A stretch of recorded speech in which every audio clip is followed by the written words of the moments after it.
I'm so excited about this. We've got Erin Mae Lewis here with us. I'm so excited.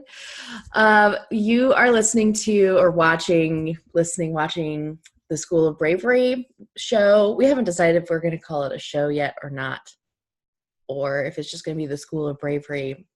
It's also, these are decisions we don't have to make right this second. The School of Bravery is a thing that I started after I published my book, Bare Naked Bravery. I realized that a lot of my business clients and then also fans and audience members wanted to take next steps after they either read the book or they watched a concert or met me doing something else that I do. And it's basically a monthly school where every month we dive into one ingredient of bravery. There are 12, so we dive into one ingredient of bravery every month. This past month has been reading shadows, and this upcoming month we're talking about intuition and improvisation. And I wanted to invite Erin Mae to be one of our first featured students on the show, because I know she's gone through a lot of awesome seasons of bravery. Awesome as in like awe-inspiring, and also awesome as in aw shucks and dang it. Because she's just amazing. I've really appreciated having her in the school, and it's been really fun to have her show up to master classes, and you have really great questions to ask, and I just so appreciate that. So I wanted to give you some spotlight. Thanks. Tell us a little bit of, for those who don't know who you are, give us a little intro. So I am a mountain dulcimer player and teacher, and I do a lot of work teaching kids American folk music, and I live in Wichita, Kansas. I grew up in Concordia, Kansas, and now I live in the city. So Big mostly city. right. Like, it's funny because to me, Wichita is like the big city, and then I go to real cities, and I'm like, oh yeah, I live in a big city. Hey, like bravery looks different all over the world, so yeah. There it is. But yeah, my world revolves around mountain dulcimer, really. It's true. Yeah. I have loved, so we do a weekly office hours, and all of my students can contact me anytime during the week, any hour of the day, because I have my notifications on Boxer turned off except on Wednesdays. So you guys can just send me messages whenever you want. Sometimes I sneak a peek and then I answer because I can't help myself. But I have just so loved some of your questions and some of the things that you're working on with mountain dulcimer and within the folk scene as well. I think what you're doing is bravery that is really needed in the world. And I just, one of my favorite things, and I've talked about this before with Hal, who was a previous guest on the earlier version of this show, Bare Naked Bravery, Hal Grossman. He and I were talking about performance and pedagogy and teaching and all of that good stuff. And I was saying one of my favorite ways to overcome stage fright is to either look at the audience, but also I did this a lot when I was in orchestra. I would, as we're tuning up all our instruments, envision the teacher tree above every performer's head. Because everyone who is doing something with any amount of specialty has a mentor or many teachers. And I know I've had like, when with just cello alone, I've had like 8 to 10 different mentors, and each of them have had 8 to 10 different mentors. And it's really, when you look at how many people are involved in one person's life musically, it's huge. And that's one of the reasons why I think what you're doing is so powerful, because you're basically trying to revive an instrument that is on its way out, according to some people. Sure. But Others would say that it is just as relevant and even more so today, I would say. Yeah, I mean, it's kind of crazy because it's this obscure Appalachian folk instrument, which has always been obscure. You know, it's never been a mainstream instrument. What But is it? So if somebody who is not familiar with mountain dulcimer, what is it? Like, what is it? so it's a fretted stringed instrument. So you could think of it like a guitar or something, but instead of it having a neck that you wrap your hands around with your left hand, the fretboard is actually like in the center of the instrument, which sits on your lap. And so your hands go over the instrument. So your position for holding it is actually more similar to like a piano than a guitar, because your hands are going over the top of the instrument. One of my friends from Seattle, Anna Lynn Williams, she's in the band Lot Kester, and she plays guitar. She plays guitar like a mountain dulcimer, basically. Oh, interesting. Yeah, it's really cool. So basically, like if you take a guitar and flip it on its back and put it on your lap, yeah, and then shrink the body so the body of the guitar looks a little more narrow. Right. And then you shorten the neck a little. Yeah. That's a mountain dulcimer. And you take off half the strings. Oh, okay. So dulcimers usually only have 3, sometimes 4 strings. And it's tuned to an open tuning, which is the thing. And it's usually, traditionally, it's a diatonic instrument. So it's like a piano with only white keys instead of having all the sharps and flats. So in essence, it creates this instrument that's really simple to pick up and play melodies on, which is really cool because like the ukulele is hugely popular right now because it's really easy to play some chords on. Like it's easy to learn the first 4 chords on the ukulele. Well, the mountain dulcimer has that same kind of ease for learning melodies.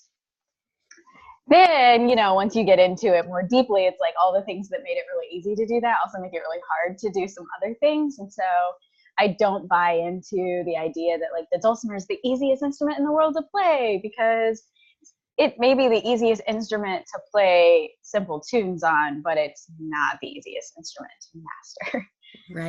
Right. So there's a learning curve. And it may be an easier learning curve at the beginning, but it swoops up real fast. Right. Whereas like with the cello, it was, you have an immediate learning curve, like right away, because it's hard to make any sound out of the instrument unless you have any amount of technique. So there are no frets, so you have to figure out where to put your fingers, and it sounds bad wherever they land. Yep. Yeah. Well, so before we get into like folk music and today's season of Bravery for you, I want to talk just a little bit about what your previous seasons of Bravery have looked like. And we don't have to go way into them. We can just like talk about them briefly. But I do think that's important, because part of bravery, and when we practice our bravery on a daily basis and when we're learning more about bravery, everyone has gone through a season of bravery before. And those seasons of bravery have given you tools that you already have. So sometimes it's really great to, when you're facing something scary, to go, wait, what tools do I already have that I can use now? Right. So talk to me a little bit about that. So probably the first like season of bravery that's really notable in my life is that I was diagnosed with cancer when I was 20. So that's a big one. That's a big one.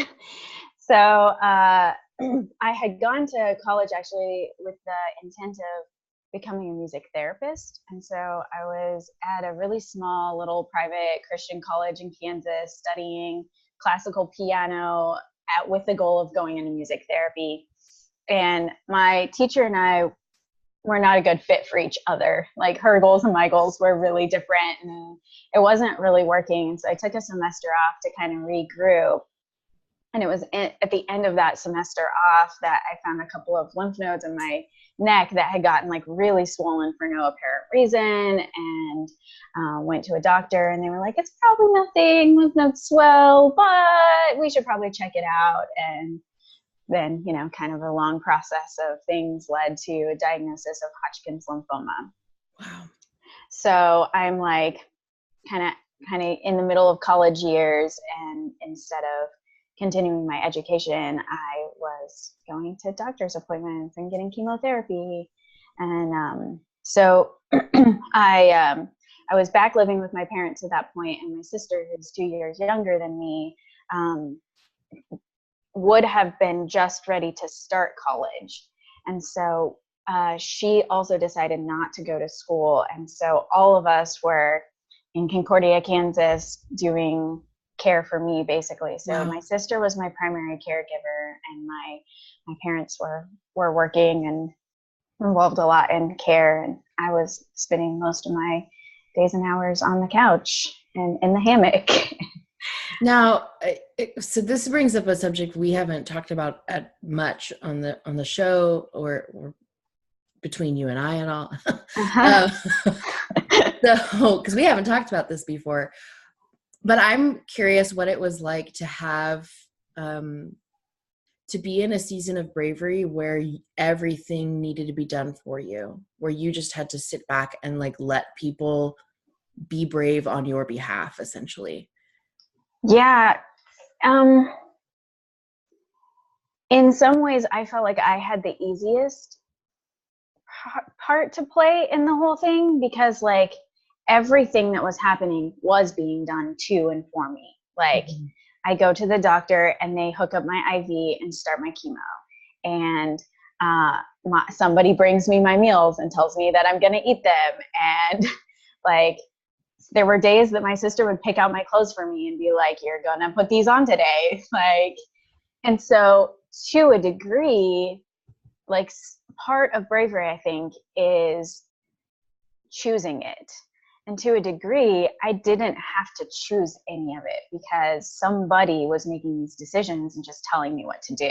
So all I had to do was like show up. Yeah. And there was definitely having cared for someone recently who, so I cared for my grandfather in the last couple years of months of his life, actually a couple years too, I guess. So in my book, we talk about power of choice. Power of choice is one of the ingredients of bravery. And even though a lot of times our circumstances happen to us, our reactions to those things, even within that, even if we are like a victim in the truest sense of the word, like hashtag cancel Kavanaugh, and Me Too and all that other good stuff. But even if we are a victim in the truest sense of the word, we still have a power of choice in how we respond to that. Right. So my grandfather is a great example, because there were bad days when his power of choice was to behave in some really hilarious and also very like not awesome ways. So it's interesting in the retelling of like my experience of having cancer and my sister's retelling of caring for me.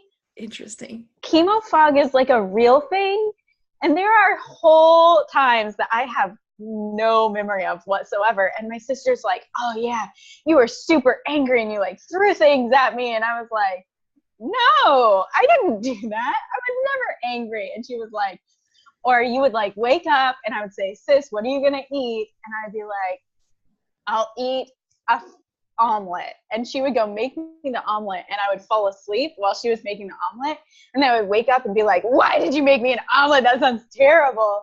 And I can't remember any of that.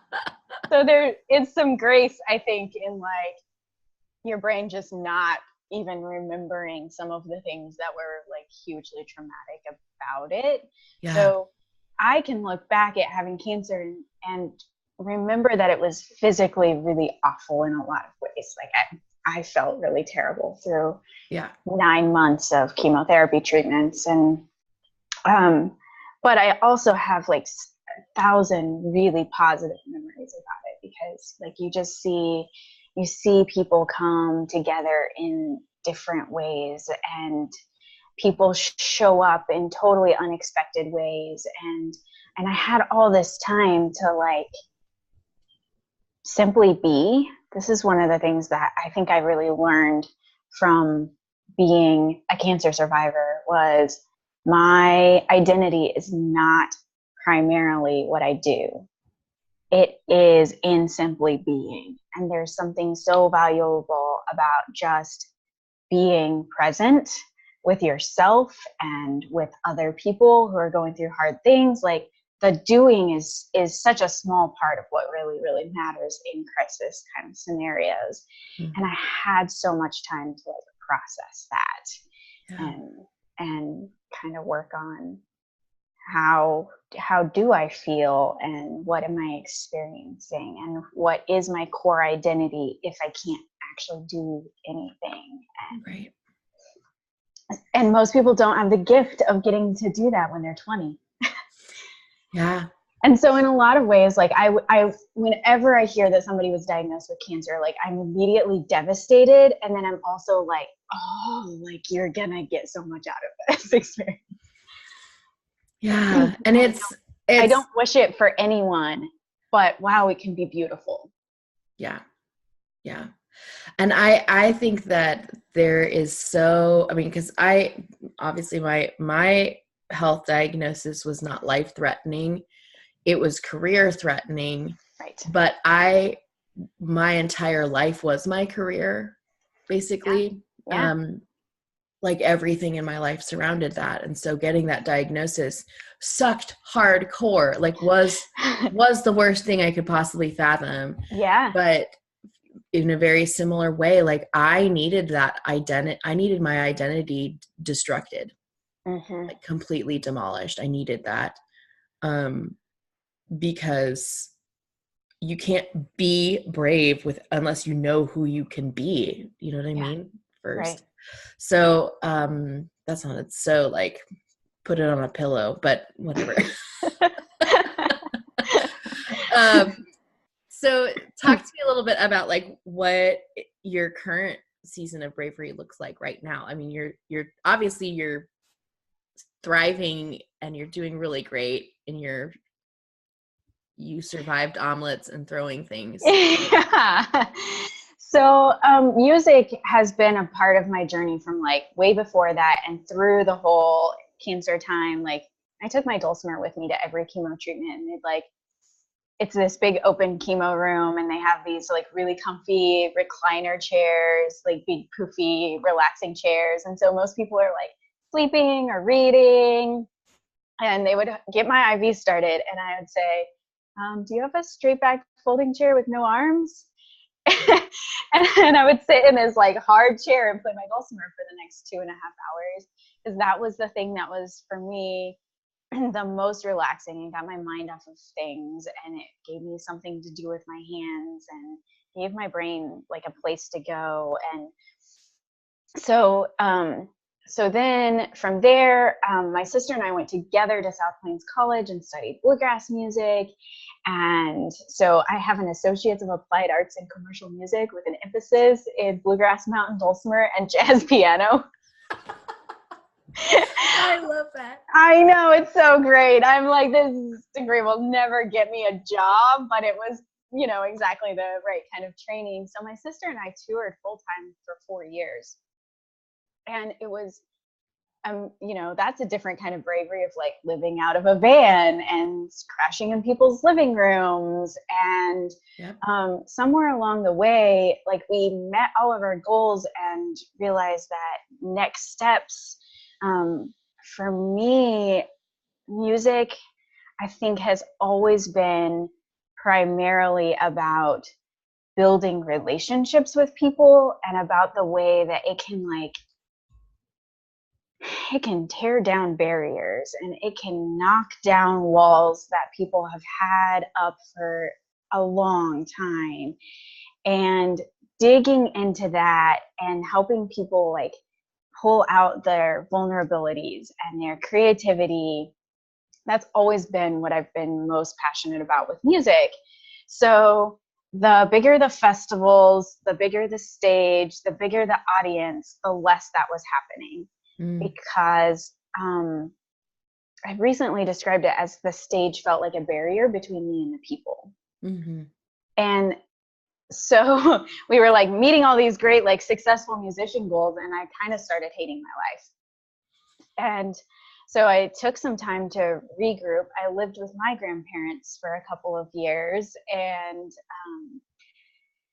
realized that I wanted to be doing things that were more connected to people with music. And so for the past 3.5 years, I've been primarily a teacher instead of primarily a performer. Mm-hmm. And I started teaching adults because most people who come to the Mountain Dulcimer are retired, or they kind of come to it as I've always wanted to play an instrument, or I have had one of these in the attic, but as long as I was raising kids, there was no time to do anything with it. My kids are grown now. I want to get it out. So I'm mostly teaching adults, but then somehow along the way, like a homeschool co-op contacted me and asked if I would do a music program for their kids. And I did a few kind of kids camp programs for a week in the summer. And I started getting more and more passionate about doing music with kids. And then I was at a festival, a dulcimer festival in Alabama, and there are often train tracks really close to the festivals. I don't know, that's just a thing with folk music. And it's like you go to a bluegrass or a folk festival and there will be a train. Like it just, there's always that train that's really close. But at this festival, it was so close that when the train came by, you could not hear anything but the train. It was like right by the stage. Wow. So this festival had a tradition of standing up and singing, "I've been working on the railroad" at the top of everyone's lungs whenever the train goes by, because that's all you could do. Only in folk music. I know. So there were all these 4-H kids who had gotten scholarships to come and take classes at this festival. And I started looking around and I realized that none of them were singing when we stood up. And I thought, oh crap, they don't know this song. They're not learning this music. And it was like this like light bulb explosion moment for me of like, this is my purpose. I believe strongly that we need to have a shared collection of music that every generation knows. And if we don't, we have like really nothing in common. Mm-hmm. And we need to have things in common with each other. We need to have a starting place that we share in common. And I just believe that music can be that starting place. And so now I have this mission. So now your new tagline is Erin Mae Lewis, folk music evangelist. I think so. So the dulcimer is like this great tool for teaching kids these simple songs. Right. And it's also a great tool for teaching older people to play an instrument who haven't had that before. And like everybody can learn, "Oh, Susanna, and I've been working on the railroad." Right. Right. So I think, what you're doing, what we're building, you and I together in the School of Bravery, and we're working on what does it look like next? Like next year when festival season rolls around, how is Erin Mae going to be the folk music evangelist? Which I'm using that facetiously, but I actually think that's a pretty good one. So that's not bad. I know, we should write it down. So in our office hours, we've been talking a lot about like time management and prioritization and energy levels and how to contact a large group of people who are connected with your audience, but who aren't actually, who don't have your motives in mind for that audience. Mm-hmm. So essentially building these like massive corporate sponsorships between yourself and between little Erin Mae Lewis, folk music evangelist, and a massive folk festival that is like it's its own train and it is going, right? And so they a lot of times when you're in any organization that has been around for a long time, usually those leaders of that organization have a plan, or the plan has been in place for a long time. And then when you arrive as a disruptor, they're more inclined to say no to you than yes to you. Yeah. Just because you're distracting them from the main thing, or they've got their mindset on this year's ticket numbers, not the ticket numbers in 10 years. So some of the things that you and I have been talking about is how important it is that you exist for the folk music scene, because in 10 years, the majority of their ticket holders will be deceased and or homebound. Right. And it is crucial that a younger generation gets brought up essentially to take the place of and pass the baton for this folk music scene. I realized that even reaching kids who are like junior high and high school age is too late, because there's so many activities and extracurricular things that they're involved in. The school's all consuming. So if they haven't already picked up an instrument and decided this is important to them, if they haven't already learned this music, right, they're probably not going to have time to explore that. So it's like got to be elementary school age. It's got to be early years. Right. And this is part of, like, when you understand all of the 12 ingredients of bravery, you're able to approach your own audience with a very, very acute awareness of where they're coming from and where they're going. So you, just by being aware of your own bravery, you automatically become an audience strategist for your own people, because you're able to make find those points of truth that are like, nope, we can't be focusing. Like, if we focus on junior high students, this is going to tank and this is going to fail. So we have to pick a different group of people. Right. Very similarly, like I know that if I'm going to play my music somewhere, a loud bar like Broadway in Nashville is not going to be the place to play my song that breaks people's hearts about my grandmother. Like right. They want to. They're going to their bachelorette party. They just want to party and have fun and get drunk and then throw up in the gutter. So and like sing loudly and badly a song that they've heard on the radio. Exactly. And I'm not willing to shred my vocal cords for that. So that's not the scenario for me, because I understand what my bravery is, and I understand the pieces that are involved in receiving that in the best scenario possible. So let's talk a little bit about what you've learned, just like last couple minutes. What have you learned about, or what have you picked up by being in the School of Bravery? I'm just curious. And you can positive, negative, all the things. For me, honestly, it's been a lot more intentionality. So probably in some ways, because like my really formative moment of bravery was a lot of me just doing what I was told to do, and my personality being really laid back. I tend to have a really just go with the flow, whatever doors open, walk through them kind of mentality. And so I have run my business that way. And in a lot of ways it has worked. Like, somebody calls me with this idea and I say, okay, let's run with that. But what the School of Bravery has helped me do is make really intentional decisions and like pay way more attention to, why am I saying yes to this or no to this? And what am I really, really aiming for with my business? And is this actually helping me get there? And which places am I going to actually make pitches to, instead of just waiting for someone to call me and see what it will be? And we've talked some about, like, the dulcimer market has a ceiling.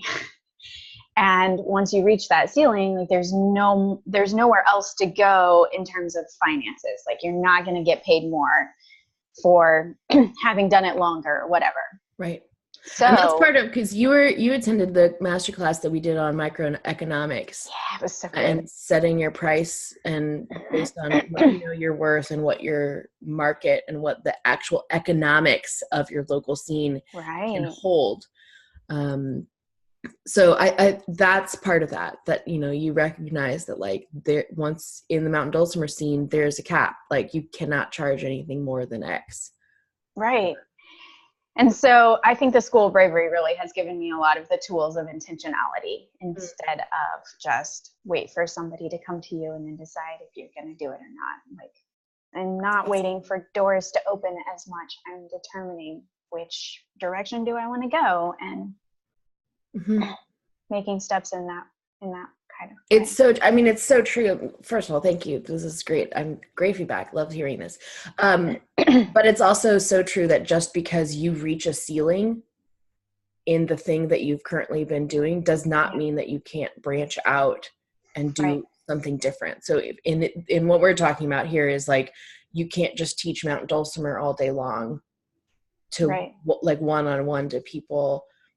At some point you have to start doing groups, or at some point you have to start reaching out and doing festivals or consulting, or another layer, like diversifying your income stream, not just to have diversity in your income stream, but because by reaching into other diversity, you're able to increase your income and increase your outreach as well. Because it's not just about money for you. Right. Absolutely. Right. And that's, I've wrestled for a long time with like, this isn't about money for me. It's not. But also, if I'm going to be able to do it, there has to be money coming in. Right. I own a house. So like, I have to have health insurance, these are real things. And so it costs money to do that. And so I can either have a job to make the money and then not have the time to do the thing that I'm passionate about, or I can have the time to do the thing I'm passionate about, and then it has to make money. Right. Well, and to also be fair, it's not just money is not just one-sided, you taking it from people. It's also, if you did all this work for free, people would not value you as much as they do. And there is some real substance behind being willing to put some skin in the game and put your money where your mouth is. Say, I want to learn mountain dulcimer. Here, take my money. Like, I've invested in this financially, and now I'm willing to do it with my time as well. So there's something woo-woo energetic about money when it comes to setting your prices. Like, it's okay, even if money is not the reason why you're doing it, it's still important to have a price. Because then your audience will respect you. It's just like, maybe it's a broken way of our system and our society, but it is the way it works. So it is. Yeah. Well, cool. I have loved having you as a student in the School of Bravery. It's been really fun to see you make some of these changes. And you've been in the school for like, what, 4 or 5 months now? 4 months? You were one of the beta students, I believe. So it's been really cool to see how, like, even just over this past summer, how much, like, maybe like on a day-to-day basis, not a lot has changed, but I can hear even in your office hour questions, your questions have changed from like, oh my gosh, I have this urgent issue right now. What do I do with this urgent issue? To there's this larger question that is looming, and let's talk about this larger question. And this summer, honestly, I was really busy. I was traveling a lot, and so I wasn't like at home in a place where I could work on kind of big picture projects. But I think even though I wasn't necessarily like working the School of Bravery every single day, because I was on the road and I was playing shows and I was teaching workshops and I was doing like crazy stuff all summer, because it was there, and because it's like, watch this masterclass, do some office hours, show up in these ways. The whole time I was traveling and at these festivals, I was also brainstorming, like, what could I do here? How could I make this better next time? How could this grow? Is this a thing that I want to do again? And like, all of that was constantly happening in my brain, instead of just being like, I'm in California, so I'm going to go lay on the beach for every free hour. Like, I did a lot more of thinking about my business and what I want it to look like. So now that I am in my home office, like, I'm excited to see what happens, because I'm here for a season now. I am too. And that's one of the reasons why I structured it that way, was because I knew that first of all, people who are doing brave things don't often have a ton of time to sit around and do kumbaya, let's talk about bravery, you know? Yeah. So there's 2 master classes every month. They're each about an hour. Sometimes they're longer. And then every week you can I recommend people set their alarms to just contact me, because then it's a reminder every week to ask Emily a question today, ask Emily a question today. Just so that your bravery stays front of mind. Right.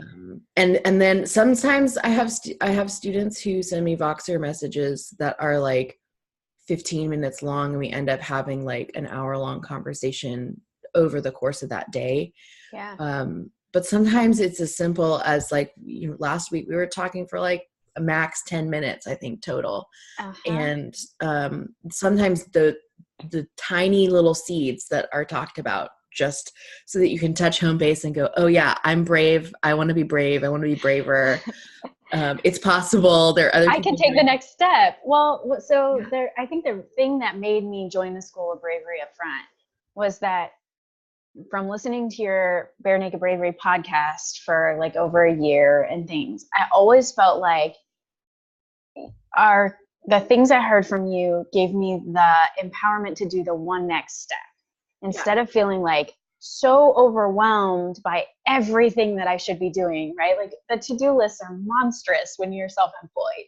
They never end. There's always 1,000 things that I should do next. But it's like, I could listen to your podcast, or I could watch a master class, and I could come up with like one next thing that I should go and do, and be like, all right, I'm motivated. Let's do one thing, and just knock one thing out.